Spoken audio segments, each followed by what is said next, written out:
नहीं, उन्होंने वीडियो बनाया था, सवाल नहीं पूछा था, हमसे नहीं पूछा था इन्होंने। नहीं सिराज जी, अब हमको बोलने दीजिए। सिराज जी आपसे निवेदन है, माननीय से बड़े भाई सिराज जी बात कर रहे हैं भाई, इसका मतलब जो लहू बहा, जो माएँ विधवा हो गए, उनका कोई योगदान नहीं है।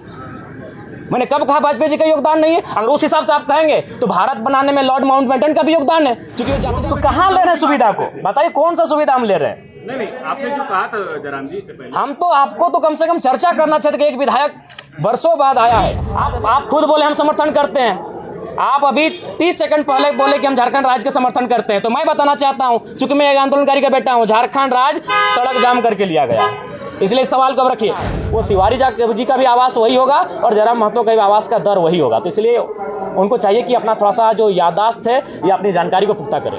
मामला सुर्खी में रहा, सदन के बाहर भी और अंदर विपक्ष हंगामा करता रहा। क्या लगता है सरकार पर दबाव बनाने में आप लोग सफल हुए? देखिए, काफ़ी हद तक सरकार में दबाव बनाने में सफल रहे, चूँकि पेपर लीक 10वीं कक्षा के बच्चों का हुआ है और 10वीं कक्षा के बच्चे हमें लगता है हर एक परिवार में हैं। शायद ही पूरे राज्य में जो 32,600 गांव हैं उनमें शायद ही कोई परिवार ऐसा होगा, संयुक्त परिवार, जहां 10वीं कक्षा के बच्चे नहीं हैं। तो ये राज्य स्तरीय मामला है, राज्य के आवाम का मामला है। तो हमें लगता है कि सरकार अपनी हठधर्मिता को छोड़कर इस बात को स्वीकार करेगी, अपनी त्रुटियों में सुधार करेगी। सरकार कह रही है, डीजीपी का जो बयान है वो कह रहे हैं कि जो गिरिडीह से पकड़े गए हैं और उद्भेदन हो गया, लगता है जो इससे जांच नहीं, हमें लगता है सीबीआई जांच की मांग करना उचित होगी, क्योंकि वहाँ किसी राजनेता को दर्शाया जा रहा है। ठीक, वो किसी पार्टी का है, मुझे उससे कोई समस्या या फिर समर्थन। विषय ये है कि अगर राजनेता के पास वो प्रश्न पत्र पहुँचा कैसे, क्योंकि प्रश्न पत्र का मामला होता है कार्यपालिका का, उसमें विधायिका का भी रोल नहीं होता है। विधायिका यहाँ बैठ के एक नियम बना देती है और उससे वह कार्यपालिका कार्य होता है। अगर आप धरातल पर बात करें तो बीडीओ महोदय को आप देख सकते हैं, सीओ महोदय को आप देख सकते हैं कि वो प्रश्न पत्र अपनी गाड़ी में, सरकारी गाड़ी में भरकर पहुंचाते हैं, फिर उसका सील होता है और फिर अपनी सरकारी गाड़ी में भरकर उसे जिला स्तर का जो जहां जमा होता है वहां पहुंचाते हैं। तो ये जो प्रश्न पत्र का मामला है, ये कार्यपालिका का मामला है और कार्यपालिका सरकार का अंग होती है। तो इसमें अगर आप किसी ऐसे नेता जो संवैधानिक पद पे नहीं है, जो इस हाउस का मेंबर नहीं है, अगर उस पर आप आरोप लगाते हैं तो ठीक है, बाहर में उसने सेटिंग किया होगा, बाहर में उसका योगदान होगा, लेकिन इसमें ब्यूरोक्रेट्स के बड़े लोग शामिल हैं। इसीलिए सीबीआई जांच होना बहुत ही वाजिब है और मैं भी आपके माध्यम से, देश के लोकतंत्र के चौथे स्तंभ के माध्यम से सीबीआई जांच की मांग करता हूँ। आपने जिस आवाज को लेकर बोला कि जो आवाज से दे देंगे उनको लेकर आशु विधायक ने कहा कि बढ़िया आवाज है। देखिए, सबसे पहला बात है जो आजसू के विधायक है, उनकी सोच और समझ थोड़ी सी कम है। उनको मैं आपके माध्यम से उनको भी कहूँगा और हम चाहेंगे कि आप ये संदेश उन तक भी पहुँचा दें। आजसू के जो माननीय विधायक हैं उन तक ये संदेश पहुँचा दें कि अपनी नज़र को कम से कम खोलें। अपनी नज़र को खोलकर अगर नहीं देख पा रहे तो ऊपर थोड़ा चढ़ जाएं इस मंजिले पे और वहाँ से जाकर वो देख सकते हैं कि लगभग 70 आवास बने हैं और वो 70 आवास बने हैं 303 करोड़ के लागत से। अगर उसे आप डिवाइड करेंगे तो एक विधायक का आवास लगभग 4 करोड़ 32 लाख में बना है। वो तिवारी जी का भी आवास वही होगा और जयराम महतो का भी आवास का दर वही होगा। तो इसलिए उनको चाहिए कि अपना थोड़ा सा जो याददाश्त है या अपनी जानकारी को पुख्ता करें। इसी मंच पे जो है पिछली बार बहुत चीख कर आप बोल रहे थे जी, कि जयराम महतो तो बोलता वही करता है जी, आखिर जयराम महतो सरकारी सुख सुविधा जो बोले टीए नहीं लेंगे, आवास नहीं लेंगे, अब तो मान लीजिए वही कर रहे हैं। नहीं सिराज जी, आप अगर पूरी तरह से सुने होंगे तो वो यहाँ कहने से पहले उस विषय को मैंने सदन में कहा था और सदन में क्यों कहा था इस विषय को आपको जानना चाहिए। वीडियो को फिर से उठाइए। सदन में लगभग 3 सत्ता पक्ष के नेताओं ने मैया सम्मान योजना पर बहुत ज़्यादा बहस किया था, महिमा मंडन किया था। तो मैंने ये तर्क दिया था कि आप 2,500 रुपये पर महिमा मंडन कर रहे हैं और आप सैलरी 2 लाख का ले रहे हैं, आप टीएडीए लाख का ले रहे हैं, तो आप भी इनको में कटौती कीजिए, इन सुविधाओं का त्याग कीजिए। आज मैं फिर कह रहा हूँ कि जिस दिन ये विधेयक पारित होगा इस सदन में कि विधायक की सैलरी 2,13,000 ना होकर 60,000 होगी, एक तृतीय वर्ग कर्मचारी के समान, पहला विधायक का हस्ताक्षर जयराम महतो का होगा। लेकिन आप सही बोले थे कि जयराम महतो जो बोलता सो करता। सवाल था कि क्या जयराम महतो सरकारी सुख सुविधा नहीं लेंगे या आवेश में ये चीजें बोल रहे हैं? नहीं, आज भाषा जो है आज नहीं, मैं पुनः कहूँगा, आज पहला विधायक हम होंगे, चूंकि आप उस पहला बात है कि रील्स का दुनिया आया, आप उसे रील्स के तर्ज पे लेके जाते हैं। मैं आज पुनः कहूँगा, जिस दिन ये विधेयक पारित होगा, जिस दिन ये त्याग होगा, पहला विधायक हम होंगे। मेरा तर्क सुन लीजिए। आज अगर आप बात करें तो 4 करोड़ 32 लाख के लागत से ये आवास बना है। अगर जयराम महतो नहीं लेता है तो आपको जानकारी होना चाहिए, आज इस राज्य में कई ऐसे मंत्री हैं जो लगभग 2 आवास लेके बैठे हैं, 3 आवास लेके बैठे हैं, तो जाहिर सी बात है किसी वीआईपी के पास चला जाएगा। और ये राज्य जहाँ के छात्र काफ़ी परेशान है, जहाँ के छात्र बड़ी संघर्ष के साथ रांची में आके रह रहे हैं, तो मैं सोच रहा हूँ मैं एक नया प्रयोग करने जा रहा हूँ। मैं अपने आवास को ऐसे छात्र जो डुमरी विधानसभा से, धनबाद बोकारो जिला से चलकर आके रांची में रहते हैं, उनके हवाले रहेगा। हाँ, नया पुराना कोई जो मिलेगा।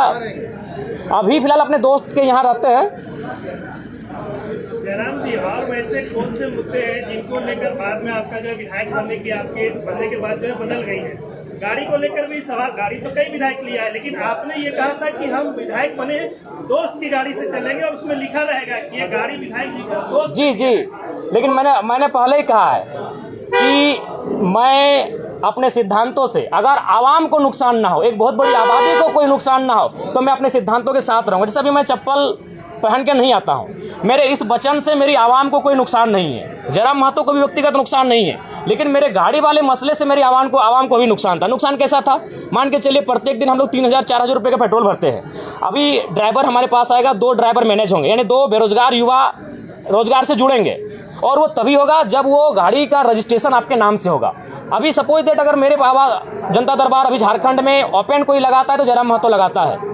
आप प्रशंसा करें, हमारी बुराई करें, खिंचाई करें, अलग बात है, लेकिन जो चैलेंजिंग विषय है, मिट्टी में बैठ के कोई जनता, और उस समय बहुत सारी समस्याएं ऐसी आती है कि बाबू हमको 500 रुपये की मदद कर दीजिए, बाबू हमको हॉस्पिटल का मामला है, हमको दवाई घट गया है, तो अपनी हैसियत के अनुसार हम उसे उनका मदद करने का प्रयास करते हैं। तो अगर मान के चलिए सरकार से हमें 3 से 5 हज़ार रुपये का टीए आएगा और उसे अगर हम अपने उपयोग में लाएंगे, तो हम फिलहाल जो पैसा तेल में खर्च कर रहे हैं वो मेरे पास बचेगा, और जो लोग मेरे जनता दरबार में इन छोटी छोटी समस्याओं को लेकर आ रहे हैं, उनका समाधान हो पाने में हम सक्षम हो पाएंगे। नहीं, वो फेक है, और हम चाहेंगे मीडिया बंधु इस तरह का सवाल बिल्कुल आप लोग भी एक बार थोड़ा जांचें। धोनी जी से हमारी कोई मुलाकात नहीं हुई है, लेकिन ऐसा नहीं कि मुलाकात नहीं करना चाहते, हम भी उनका बहुत बड़ा समर्थक हैं, और बिल्कुल उनके छक्कों के, उनकी कैप्टेंसी के, उनके हर एक कार्य की हम भी प्रशंसक हैं। अगर कभी मिलेंगे तो हम अपने पोस्ट पे खुद सार्वजनिक करेंगे कि आज हम धोनी से मिले। अच्छा, सीसीएल में क्वार्टर को लेकर जो है अपराध में वहाँ गए थे, कई खबरें आई, आप रांची में हैं कैमरों के सामने, ये बता दीजिए कि सीसीएल में आपको जयराम महतो क्वार्टर चाहिए या नहीं चाहिए? जो अवैध रूप से क्वार्टर ले रहे हैं उनको खाली कराने के लिए? नहीं, वो एक बात, पहला बात है, अगर आप आंदोलन की बात करेंगे और संवैधानिक बात करेंगे तो फिर हमें लगता है बहुत सारी विवाद उत्पन्न हो जाएगा। अगर आप कहेंगे कि कुछ आंदोलन के तरीके ऐसे होते हैं जो लगता है कि लीक से हटकर है, अगर आप झारखंड अलग राज्य की लड़ाई को जानते हैं और यदि आपके परिवार के कोई सदस्य झारखंड आंदोलन की लड़ाई में भाग लिए हैं, तो उस लड़ाई को भी आप कहीं ना कहीं ये मानेंगे कि सड़क जाम करना ये तो संवैधानिक नहीं था, लेकिन कभी कभी ऐसे क्रियाकलाप करने पड़ते हैं जिससे दिल्ली तक आवाज़ जाए। जो चूंकि झारखंड आंदोलन सड़क जाम करके किया गया है, झारखंड आंदोलन बहुत बृहद पैमाने पर, तो कहीं ना कहीं वो जो मेरा मास्टर स्ट्रोक था वो इसी ध्यान को आकर्षण करना था कि जो लोग 5500 क्वार्टर में कब्जे पर है, कम से कम एक बार फिर से ये मामला राज्य में गरमाए। अगर इस हिसाब से देखा जाए तो अगर पुलिस को जगाना है तो पहले चोरी करनी पड़ेगी, तब पुलिस जगेगा, भाई चोरी हुई तब जाएगा। नहीं, ये चोरी का सवाल नहीं है, ये राज्य का विषय है। चोरी एक मामूली विषय है इस राज्य। तरीके से तो इसी मुद्दों को नहीं उठाया जा सकता ना। नहीं, कभी रास्तों को, झारखंड आंदोलन इसी रास्ते से बना है। आप झारखंड आंदोलन अलग राज्य का समर्थन करते हैं, हाँ या ना? तो झारखंड राज्य बना ही उसी रास्ते से, तोड़ फोड़ से, बंदी से, इसीलिए उस सवाल को विराम दीजिए, आगे बात कीजिए। देखिए, जब सीढ़ी आप खुद बोले हम समर्थन करते हैं, आप अभी 30 सेकंड पहले बोले कि हम झारखंड राज्य का समर्थन करते हैं, तो मैं बताना चाहता हूं, चूंकि मैं एक आंदोलनकारी का बेटा हूं, झारखंड राज्य सड़क जाम करके लिया गया, इसलिए इस सवाल को अब रखिए। अगला सवाल, वाजपेयी जी का कोई योगदान? देखिए, वाजपेयी जी अगर डायरेक्ट झारखंड राज्य दे देते, निस्संदेह उनका योगदान है, कलम में उनका योगदान है, लेकिन क्रांति में झारखंडियों का योगदान है जिनका रक्त बहा है। आप विचित्र बात कर रहे हैं भाई, इसका मतलब जो लहू बहा, जो माएँ विधवा हो गए, उनका कोई योगदान नहीं है? मैंने कब कहा वाजपेयी जी का योगदान नहीं है? अगर उस हिसाब से आप कहेंगे तो भारत बनाने में लॉर्ड माउंटबेटन का भी योगदान है, क्योंकि वे जाते जाते कलम पंडित पावर ऑफ क्या कहते हैं। कुर्मियों को लेकर के क्या विचार है? जी, कुर्मियों को लेकर मैं अपना स्टैंड पूर्व में भी क्लियर कर चुका हूं, आज भी क्लियर कर रहा हूं। मैं उनके शेड्यूल ट्राइब में जो मांग है उसका समर्थन करता हूं, लेकिन मैं एक तरीका चाहता हूं कि जो विवाद उत्पन्न हो रहा है वो विवाद ना उत्पन्न हो, क्योंकि भारत एक संवैधानिक देश है।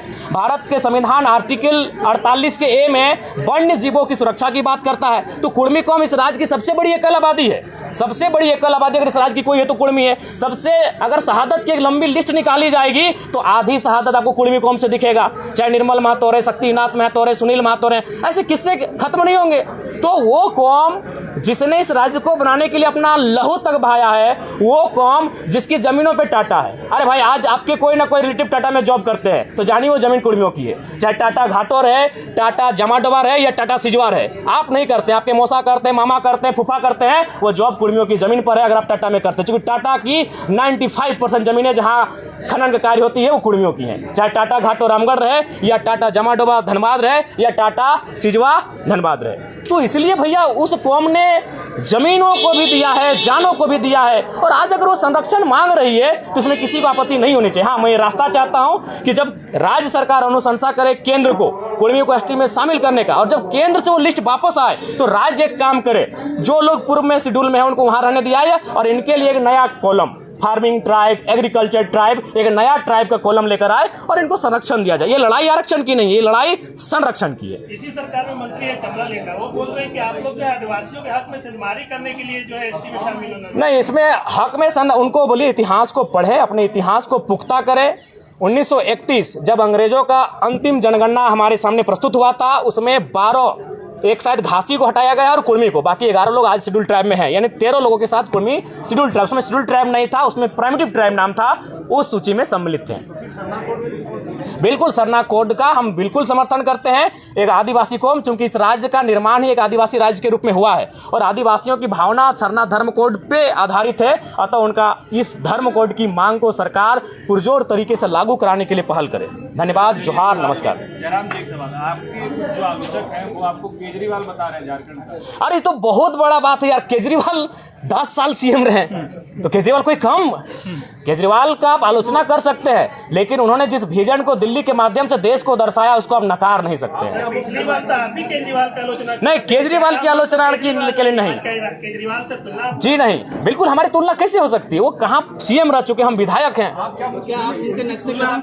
नहीं, हम लोग अपना रोड मैप अलग बनाएंगे। जयराम जी, तुलना इसलिए नहीं हो रही कि वो सीएम है, तुलना इसलिए हो रही है कि आप जो सुविधा की बात कर रहे थे वो भी तो कहाँ ले रहे हैं सुविधा को? बताइए कौन सा सुविधा हम ले रहे हैं? नहीं, आपने जो कहा था जयराम जी इससे पहले, हम तो आपको तो कम से कम चर्चा करना चाहते कि एक विधायक वर्षों बाद आया है। आज अभी अंदर हम सुनिए आपको बता रहे हैं, जब हम अंदर जाते हैं ना, और जितने भी कर्मचारी हैं विधायक छोड़ के, उनको क्या फील होता है मालूम है? कि मेरे घर का बच्चा विधायक बन के आया है। बाकी विधायक, अब तो अंदर चुके आपको कैमरा अलाउड नहीं देखिएगा, बाकी विधायक से मिलते हैं, एक माननीय के तर्ज पे मिलते हैं, हमसे मिलते हैं, कंधे पे हाथ रखते हैं, ऐसे मिलते हैं, हम कभी उनको नहीं बोलते, क्योंकि उनको लगता है हम उनके घर का बच्चा है, जबकि एक माननीय का प्रोटोकॉल होता है। कई वीडियो आप हमारा देखिएगा, दरोगा एक थाना प्रभारी आके हमको ऐसे हाथ पकड़ लेता है, जबकि हमारे दोस्त हमें कान में कहते हैं कि प्रोटोकॉल के हिसाब से आपसे बहुत जूनियर है, वो आपके साथ ऐसा व्यवहार नहीं कर सकते हैं। तो हम उनको बोलते हैं कि उनको कभी नहीं लगा कि हम उनका विधायक है, उनको लगता है कि हमको छोटा भाई है। आप अंदर जाइएगा,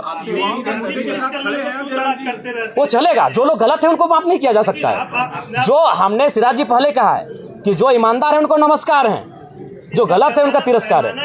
पैमाना आपका कार्य है, आपका कार्य है। जिस सिराज जी, आप हमारे बहुत अच्छे मित्र हैं, भविष्य में रहेंगे कि नहीं रहेंगे वो अलग विषय है, लेकिन मित्र रहे हैं हमारे। अभी जो आपकी और हमारी एक बहस हुई थी, पूरी दुनिया ने देखा, पूरे भारत ने देखा, लेकिन आप स्वीकार कीजिए सिराज जी, आपने 23 वीडियो बनाया था, 23 का 23 हमारे नेगेटिव में बनाया था। क्यों भाई? एक नया लड़का जो विधायक नहीं बना है, क्या आप इस सवाल, ठीक है मीडिया है, लेकिन इतना तो किसी का नहीं, उन्होंने वीडियो बनाया था, सवाल नहीं पूछा था, हमसे नहीं पूछा था इन्होंने। नहीं सिराज जी, अब हमको बोलने दीजिए। सिराज जी, आपसे निवेदन है, माननीय से बड़े भाई सिराज जी,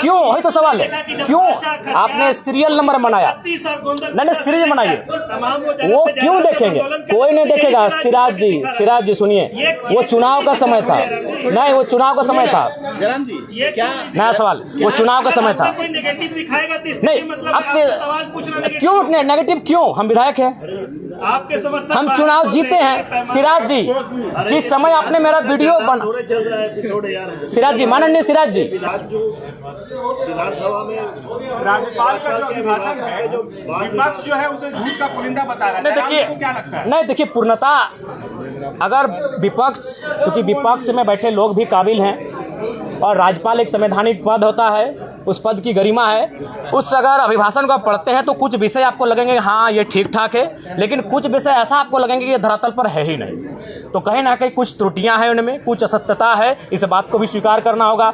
आज इस राज्य की जो आवश्यकताएं हैं, स्थानीय नीति, अभिभाषण में कहीं जिक्र नहीं है। इस राज्य की आवश्यकता है सरना धर्म कोड, अभिभाषण में कहीं जिक्र नहीं है। इस राज्य की सबसे बड़ी आबादी ओबीसी, कहीं जिक्र नहीं है।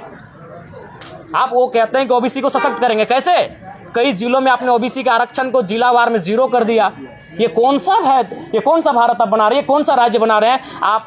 महागठबंधन की सरकार है, महागठबंधन नारा देती है सामाजिक न्याय। उनसे पूछेगा सामाजिक न्याय का मतलब क्या होता है? सामाजिक न्याय का मतलब क्या होता है? जिसकी 54% आबादी है, आप उनको शून्य कर रहे हैं जिलावार बहालियों में।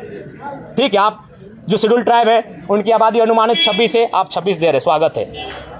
शेड्यूल कास्ट उनकी आबादी 10 है, आप उनको 10 दे रहे हैं, स्वागत है। जो बच जाते हैं उनकी आबादी 10 है, आप उनको ईडब्ल्यूएस के नाम पे 10 दे रहे हैं, वो भी लगभग हिसाब से ठीक ठाक है। लेकिन ओबीसी जिनकी आबादी 54% है, उन्हें आप 14 दे रहे हैं। बताइए तो कौन सा सामाजिक न्याय है? महागठबंधन की सरकार है। तो ऐसे में अगर कोई सवाल करे कि ये राज्यपाल महोदय के द्वारा जो अभिभाषण पढ़ा गया इसमें सत्यता नहीं है, तो बताइए कैसे नहीं लोग इस पर चर्चा करेंगे? बात करें 54% आबादी का आरक्षण कहाँ है। ठीक, धन्यवाद। बहुत बहुत